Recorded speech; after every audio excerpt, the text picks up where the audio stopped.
Good morning students, KDRS के online class में आप सभी का हार्दिक इस्तकबाल। सभी को राम राम, राधे राधे, सभी को नमस्कार।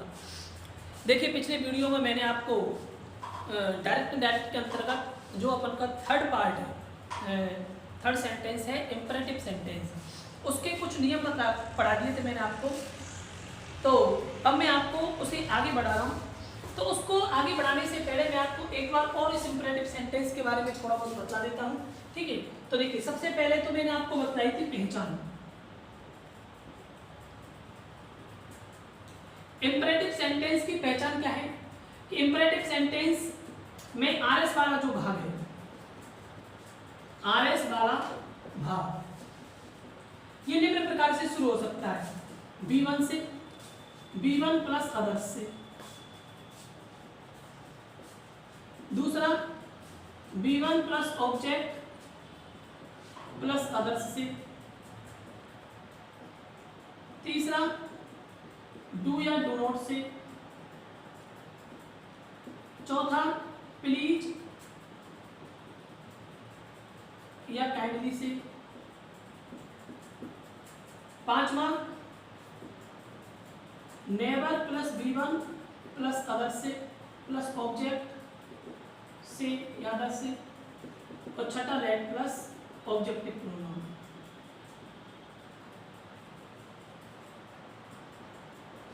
ये मैंने आपको 6 टाइप बतलाए थे कि इंपरेटिव सेंटेंस जो है अपन का वो 6 प्रकार से शुरू हो सकता है। B1 प्लस अदर्स से, B1 plus object plus others से, डू या डू नॉट से, प्लीज या काइंडली से, never plus B1 plus object से और लेट प्लस ऑब्जेक्टिव प्रोनाउन से। ठीक भैया। दूसरी बात मैंने आपको बताई थी बदलने के नियम। ये तो पहचान हो गई बदलने के नियम में। इसमें इंपरेटिव सेंटेंस में सैड या सैड टू होता है, इसको अपन निम्न प्रकार बदलते हैं। एक तो ऑर्डर में बदल सकते हैं अपन, या कमांडेड में, या एडवाइज में, या सजेस्टेड में, ठीक है, या रिक्वेस्टेड में, या फॉरवर्ड में। फॉरवर्ड या प्रोहिबिटेड भी लिख सकते हैं अपन, ठीक है। ये अपन सेड या सेड टू को बदलते हैं। और यदि भाग समझ में नहीं आ रहे तो अपन किस में बदलते हैं? आस्क में। मतलब सेड या सेड टू को अपन को आरएस का जो सेंटेंस है उसके सेंस के अकॉर्डिंग बदलना है। आरएस के सेंटेंस में यदि ऑर्डर का सेंस आ रहा है तो ऑर्डर में, कमांड का सेंस आ रहा है तो कमांडेड में, सलाह का भाव आ रहा है तो एडवाइज में, सुझाव का भाव आ रहा है तो सजेस्टेड में, निवेदन का भाव आ रहा है तो रिक्वेस्टेड में, मना करने का भाव आ रहा है तो फॉरवर्ड या प्रोहिबिटेड में। और यदि भाग समझ में आपके नहीं आता है तो आप इसे आस्क्ड में भी बदल सकते हैं। दूसरी बात बताई थी मैंने आपको, कोमा और इन्वर्टेड कोमा जो है, कोमा और इन्वर्टेड कोमा जो है, इनको हटाने के लिए अपन टू नामक कंजंक्शन का प्रयोग करते हैं, ठीक है भैया। और सारे नियम शेष अपन के यथावत रहते हैं। तो अब अपन बदलते हैं। देखिए कैसे अपन इंपरेटिव सेंटेंस का डायरेक्ट से इनडायरेक्ट बनाते हैं।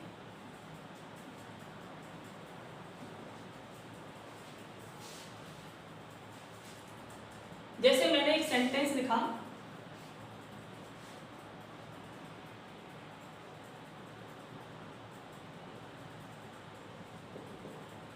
For example,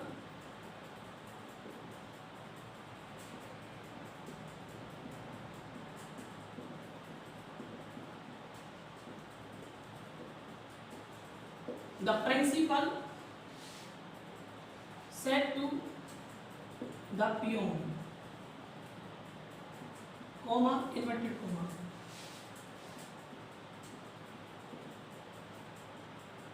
bring me a cup of coffee at once। ये अपन का क्या है भैया?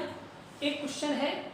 The principal said to the peon, principal ने चपरासी से कहा, प्रिंसिपल ने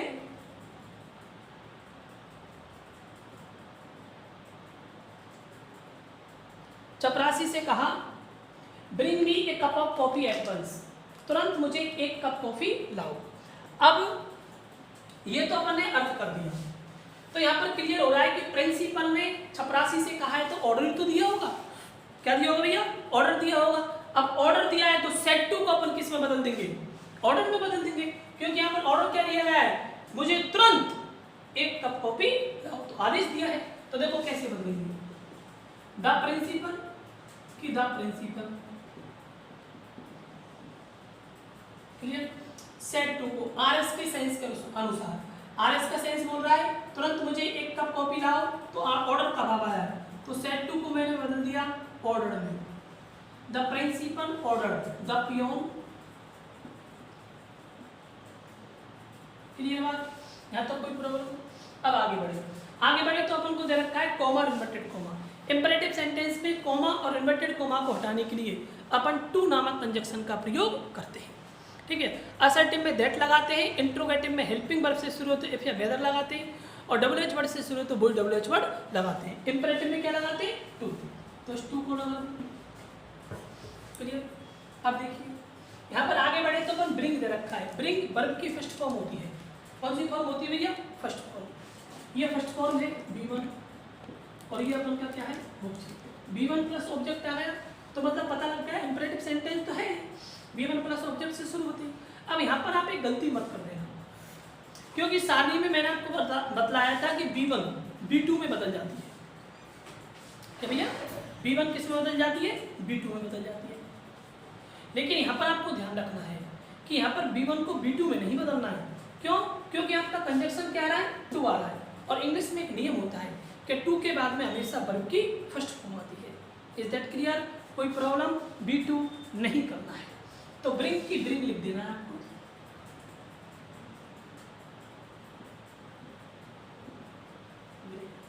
क्लियर? आगे बढ़े तो मी दे रखा है, तो मी को अपन को बदलना है। प्रोनाउन संबंधी परिवर्तन है।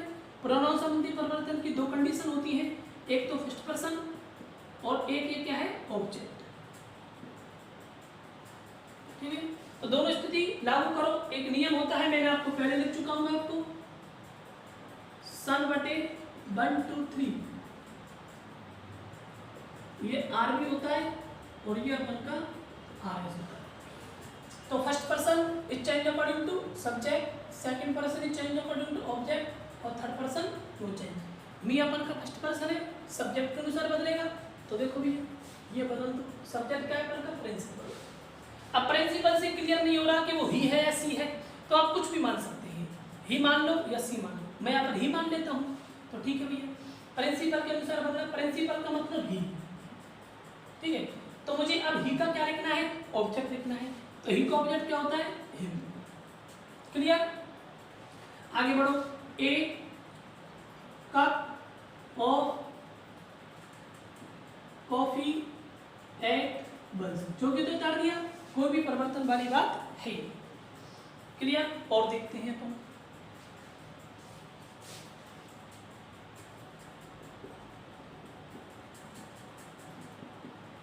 The doctor said to the patient,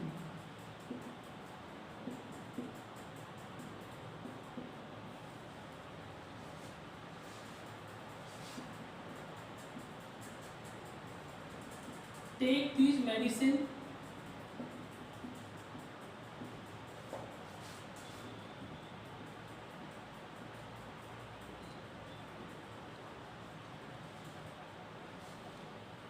otherwise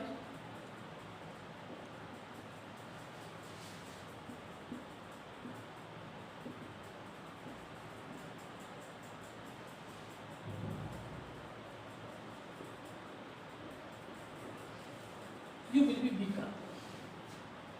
देखिए ये अपन का सेंटेंस है। पहले देखते हैं इंपेरेटिव सेंटेंस है या नहीं। तो टेक अपन की बी फर्स्ट होती है, वर्ब की फर्स्ट फॉर्म है, और दीज मेडिसिन वर्ब के बाद में क्या है? ऑब्जेक्ट आ रहा है। तो B1 प्लस ऑब्जेक्ट, पता लग गया इंपेरेटिव सेंटेंस है। चलो यहाँ तक बात समझ में आती है। इंपेरेटिव सेंटेंस है तो इंपेरेटिव के सारे नियम फॉलो कर दो, जैसे कि सेड या सेड टू, आरएस के सेंस के अकॉर्डिंग बदलेगा, कॉमा इन्वर्टेड कॉमा हटाने के लिए टू लगेगा, ठीक है। तो वो अपन देखते हैं, बदलते हैं इसको। एक बार अर्थ बता देता हूं मैं आपको।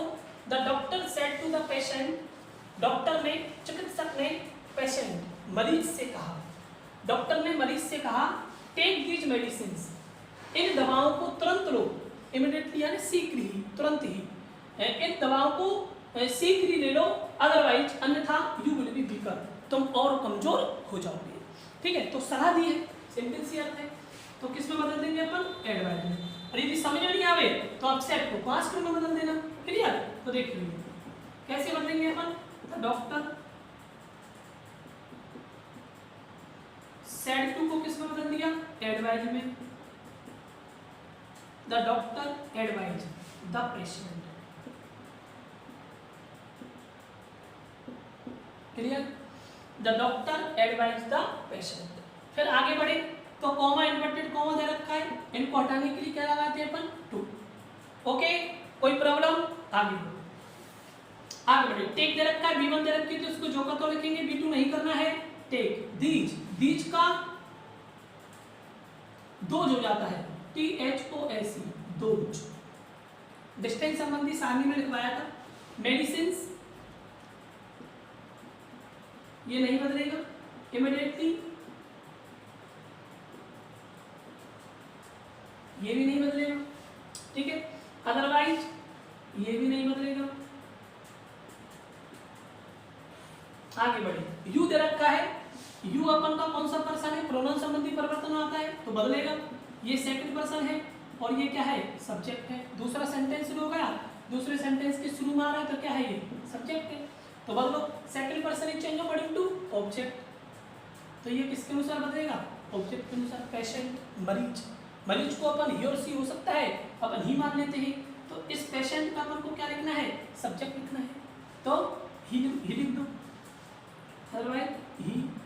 फिर किस में बदल जाता है, गुड में, he would be weaker.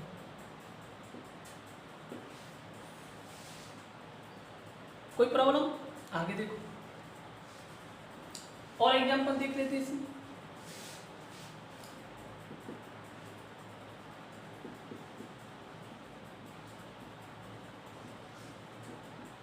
The commander said to the soldiers,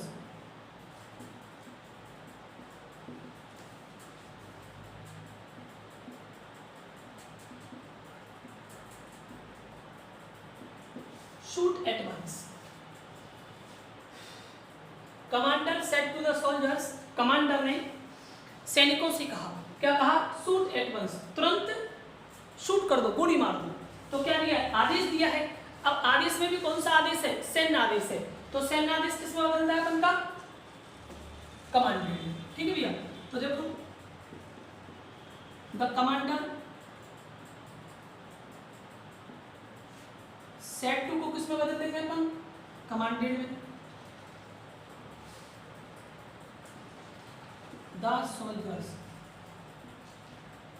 दोनों वाक्यों को जोड़ने के लिए टू, वर्ब की फर्स्ट फॉर्म है शूट, तो शूट और एट। अब मैंने आपको दो टाइप पढ़ा दिए, एक तो B1 प्लस अदर्स वाला, ये रहा B1 प्लस अदर्स, और एक B1 प्लस ऑब्जेक्ट वाला, ये भी B1 प्लस ऑब्जेक्ट वाला है। ठीक है भैया, आगे बढ़ते हैं, प्लीज वाला देख लेते हैं।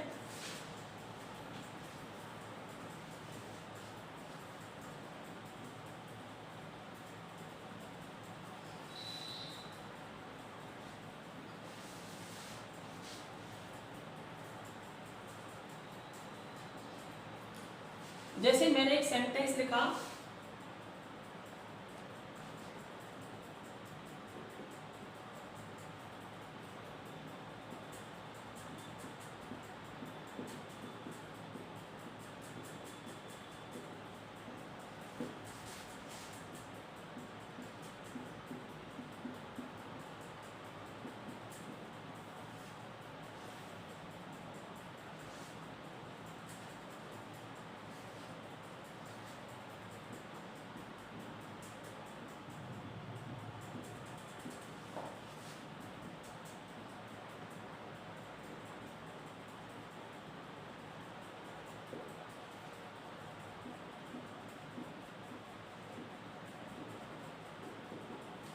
ये सेंटेंस लिख दिया, my younger sister said to me, मेरी छोटी बहन ने मुझसे कहा, प्लीज कृपया, give me your chocolate for the sake of God, कृपया ईश्वर की खातिर मुझे तुम्हारी चॉकलेट दे दो। अब देखो यहाँ पर निवेदन किया गया है, क्या किया गया है, निवेदन। यदि अर्थ समझ में नहीं आवे तो मैंने तुमको एक नियम लिखवाया था पिछली वीडियो में कि यदि आरएस वाला भाग प्लीज या काइंडली से शुरू होता है, यदि आरएस वाला भाग प्लीज या काइंडली से शुरू होता है तो आरबी में आए हुए सैड या सैड टू को बिना अर्थ किए ही आपको किस में बदल देना है, रिक्वेस्टेड में बदल देना है। क्लियर बात? यहां तक कोई प्रॉब्लम है तो देखिए अपन कैसे बनाएंगे इसको। मैं younger sister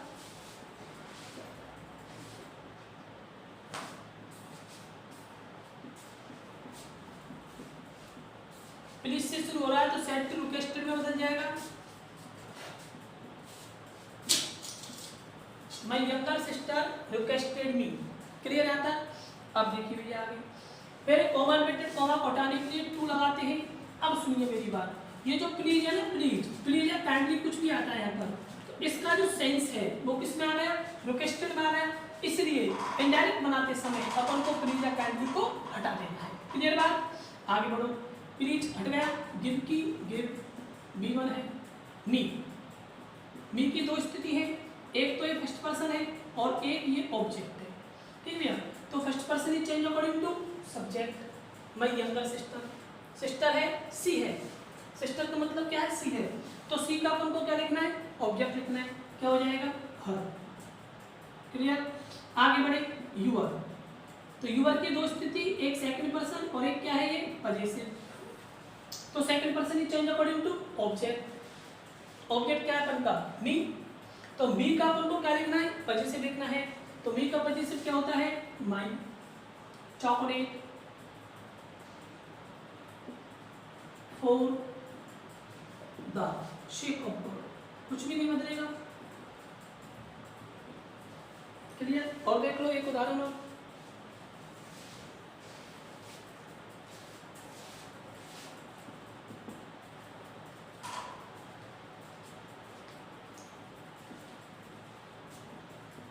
my son said to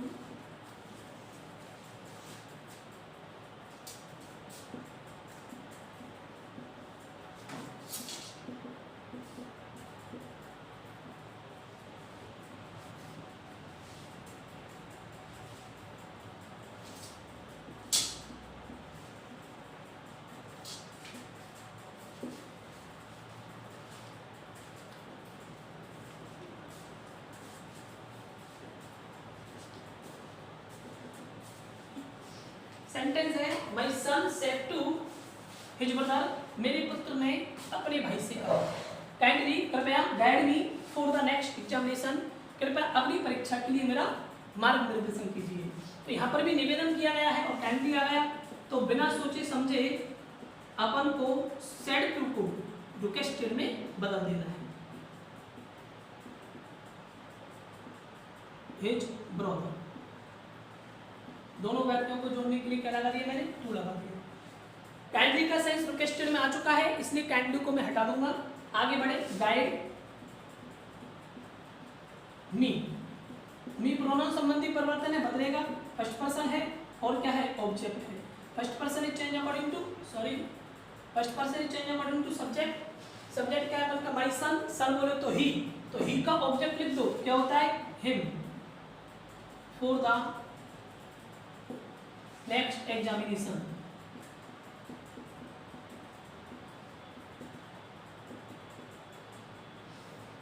clear?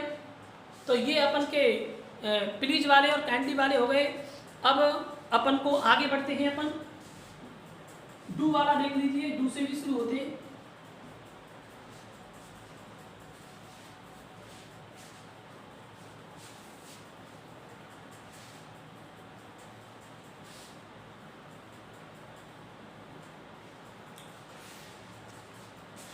जैसे मैंने एक सेंटेंस लिखा, Riya said to me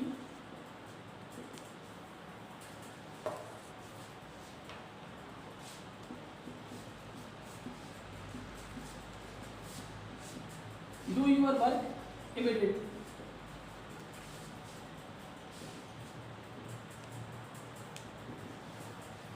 do your work immediately, ठीक है भैया। देखिए भैया, Riya said to me comma inverted comma do your work immediately. अब देखिए कैसे बदलेगा। हाँ, एक बात मैं आपको बता देता हूँ, देखो डू ये अपन की हेल्पिंग वर्ब की होती है। क्या होती है? Helping verb.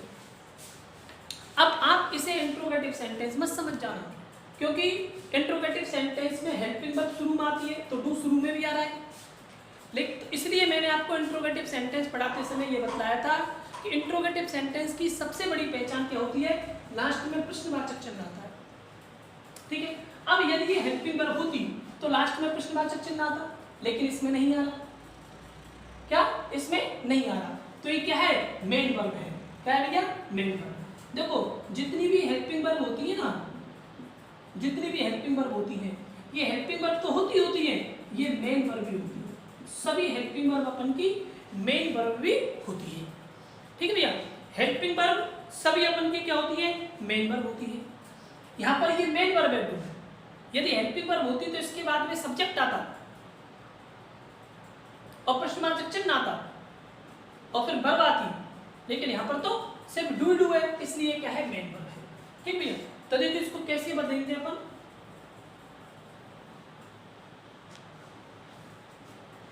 जैसे रिया ने मुझसे कहा डू यूर वर्क इमीडिएटली, तुम्हारा कार्य शीघ्रता पूर्वक करो। तो एक तरह से अपन को सलाह दी गई है, या सलाह का भाव भी ले सकते हैं अपन इसमें। एक तरह से ऑर्डर भी है, जैसे तुरंत अपना कार्य करो, ऑर्डर भी दे रखा है। तो यहाँ पर कंफ्यूजन की स्थिति है, तो आप आस्क में भी बदल सकते हैं, ऑर्डर में भी बदल सकते हैं और एडवाइज में भी बदल सकते हैं, कोई प्रॉब्लम वाली बात नहीं है। मैं यहाँ पर ऑर्डर में बदल देता हूँ, रिया ऑर्डर मी। दोनों वाक्यों को जोड़ने के लिए क्या लगा दिया मैंने? टू, और डू को डू,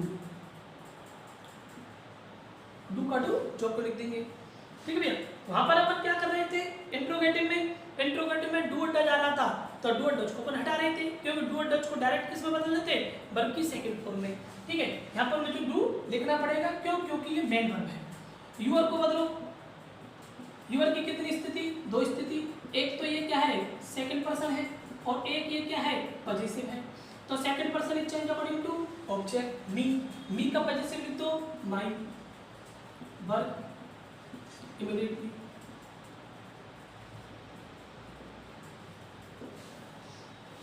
बात समझ में आती है?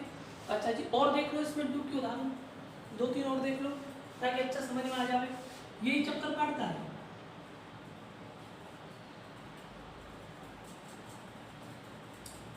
जैसे मैंने एक सेंटेंस लिखा,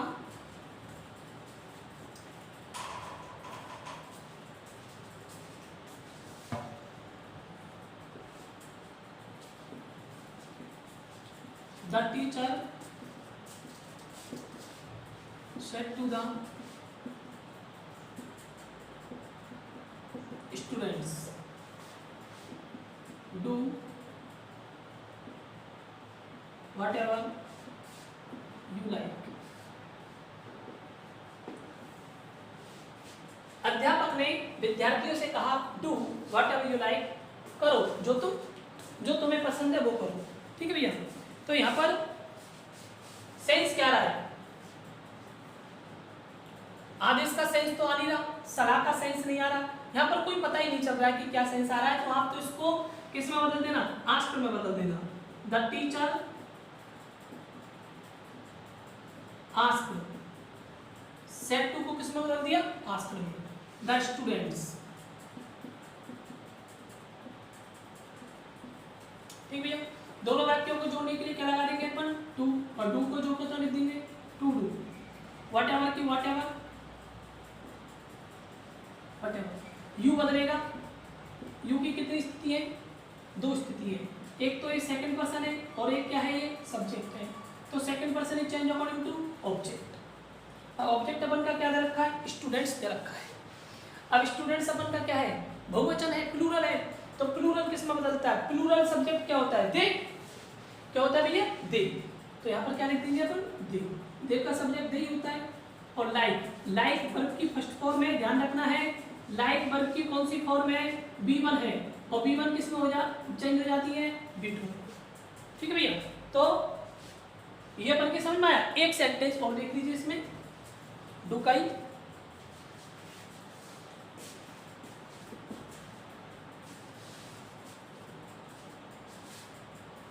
जैसे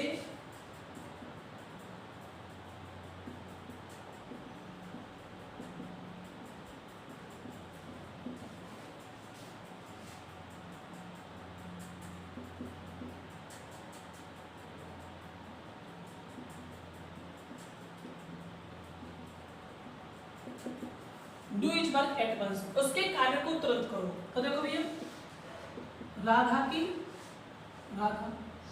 सेड टू अपन का, राधा ने मीरा से कहा कि do his work at once, उसके कार्य को तुरंत करो, आदेश दिया है।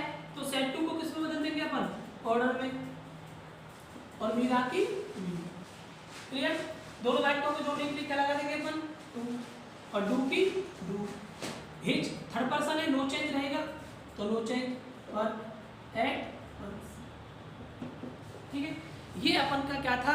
इंपरेटिव सेंटेंस के टाइप हो गए। इंपरेटिव सेंटेंस में मैंने आपको बतला दिया B1 प्लस अदर्स वाला, B1 plus object plus others वाला, प्लीज वाला और डू वाला।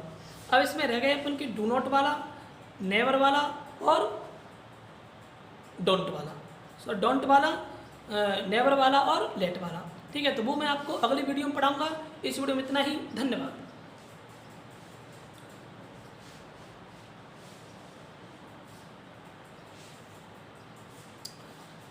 और जो मैं आपको पढ़ा रहा हूँ उसको आप ध्यान से पढ़ा करो, वीडियो को पॉज करके पढ़ा करो, और कोई भी प्रॉब्लम हो तो आप मेरे व्हाट्सएप नंबर पर कमेंट डालें, और जो मैं एक्सरसाइज देता हूँ उन एक्सरसाइज को भी आप किया करो, और मेरे व्हाट्सएप नंबर पर उसके आंसर डाला करो, ताकि मुझे भी पता लगे कितने स्टूडेंट पढ़ रहे हैं और कितने नहीं पढ़ रहे।